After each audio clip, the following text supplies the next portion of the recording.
Sahabat, Raja Alim disembah, Raja Lalim disanggah. Artinya, raja yang bijak pasti akan disembah dan diturut, tetapi Raja Lalim atau zolim pasti akan diberontak. Kalimat bijak ini mungkin bisa menggambarkan sepak terjang Raja Mataram Amangkurat pertama yang dikenal lalim. Kekuasaannya pun berakhir oleh pemberontakan, bahkan tragis ia harus tutup usia dalam pelarian dan keputusasaan.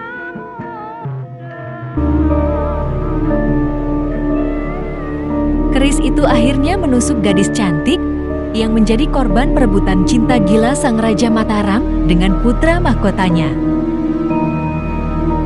Gadis itu bernama Nyi Rara Ohi, salah satu peristiwa skandal wanita yang melibatkan Amangkurat pertama. Apakah skandal itu terjadi pada Rara Ohi saja? Adakah skandal lainnya?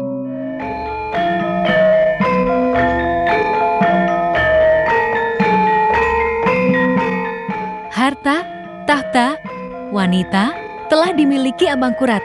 Namun, karena keserakahan serta perilaku buruknya, ketiga amanat tersebut tidak mampu dipegangnya dengan bijak. Dalam persoalan asmara wanita saja, Amangkurat menebarkan angkara murka. Persoalan cinta tidak sekedar patah hati atau bucin-bucinan saja. Ada pelanggaran norma hingga penghilangan banyak nyawa.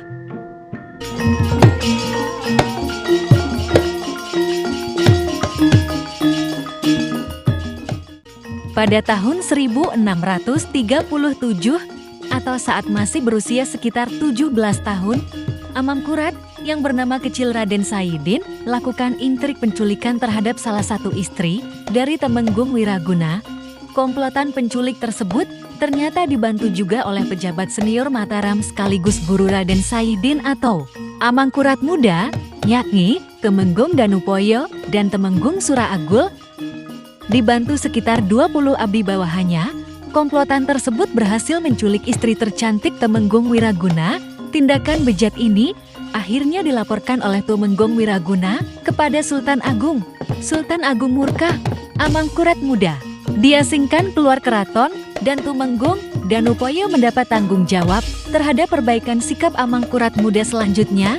Selain mendapat hukuman membayar denda berat, begitu juga terhadap Temenggung Suraagul, ia diharuskan membayar denda kepada kerajaan. Sedangkan untuk para abdi bawahan yang terlibat penculikan oleh Sultan Agung diganjar hukuman mati. Namun sayang, setelah istri Wiraguna yang diculik itu dikembalikan, sang Temenggung Wiraguna justru membunuhnya.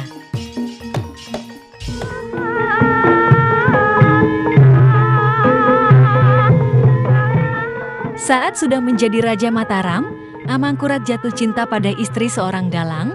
Wanita itu bernama Nyai Truntung dan kemudian dikenal dengan Ratu Malang yang merupakan istri dari Ki Dalam Panjang Mas atau Ki Rogobondo. Sebelumnya, Amangkurat sudah meminta kepada Ki Dalam Panjang Mas untuk memberikan istrinya dan tentu saja permintaan tersebut ditolak. Amangkurat yang gelap asmara lantas melakukan rencana untuk melenyapkan Ki Panjang Mas. Setelah selesai pertunjukan di keraton, sang dalang beserta nayaganya tewas diracun sesuai rencana. Lantas Amangkurat mengawin paksa Ratu Malang. Bukan kebahagiaan yang didapat Ratu Malang atas perkawinan itu, Ratu Malang yang sedang mengandung muda, larut dalam kesedihan ditinggal Ki Panjang Mas. Hal tersebut membuatnya sakit hingga Ratu Malang pun meninggal.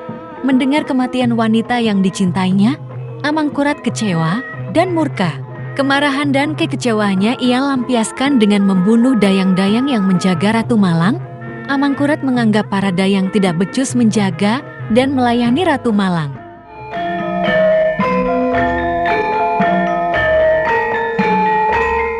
Setelah kematian Ratu Malang, sekitar tahun 1668,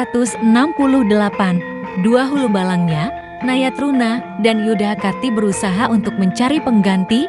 Keduanya berangkat ke Surabaya dan menemukan gadis belia putri dari bangsawan Tionghoa yakni Demang Mangunjaya.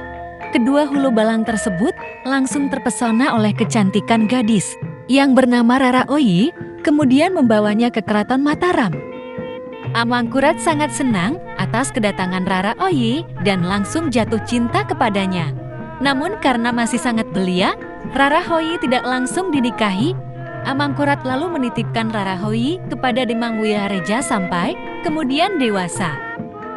Namun masalah kemudian muncul saat anak Amangkurat yaitu Adipati Anom atau Raden Mas Rahmat yang merupakan putra mahkota Mataram juga jatuh cinta pada Raraoyi.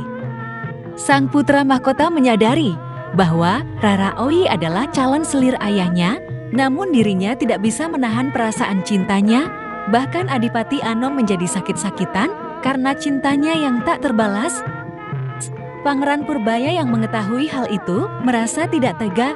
Pangeran Purbaya kemudian membantu dan merencanakan untuk membawa lari Raraoyi dari rumah Wirareja. Dengan iming-iming harta berlimpah serta kesediaan Pangeran Purbaya yang akan bertanggung jawab atas dampak dari rencana itu, Wirareja pun menyerahkan Raraoyi kepada Adipati Anom. Mendengar peristiwa hubungan Raraoyi dengan Adipati Anom, Amangkurat pun marah karena merasa dikhianati, lalu menghukumnya. Amangkurat menghukum Mantri Wirareja dan keluarganya diasingkan ke Ponorogo. Namun di tengah perjalanan Wiraraja dan keluarganya dihabisi, sedangkan Pangeran Purbaya dihukum mati. Dengan dalih persoalan lain dituduh melakukan pemberontakan, sedangkan untuk anaknya Adipati Anom, Amangkurat memberi pilihan membunuh Raraoyi atau kehilangan haknya sebagai putra mahkota. Jika ia memilih untuk hidup bersama Raraoyi, ia harus meninggalkan keraton dan tidak akan pernah menjadi raja, dan jika memilih untuk membunuh Raraoyi, ia akan tetap menjadi pewaris tahta dan mendapat pengampunan dari ayahnya.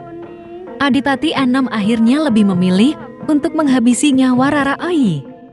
Peristiwa ini membuat hubungan ayah dan anak merenggang, terlebih terdengar desas-desus gelar putra mahkotanya akan diganti.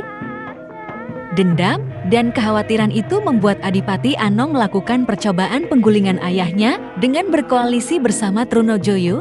Meski di awal gagal manuver politik, Adipati Anom berhasil. Di akhir cerita, ia adalah Raja Mataram berikutnya, menjadi Amangkurat kedua. Demikianlah kisah tentang skandal wanita dalam Keraton Mataram saat masa Raja Amangkurat pertama. Semoga bermanfaat. Maaf jika ada keliru. Salam.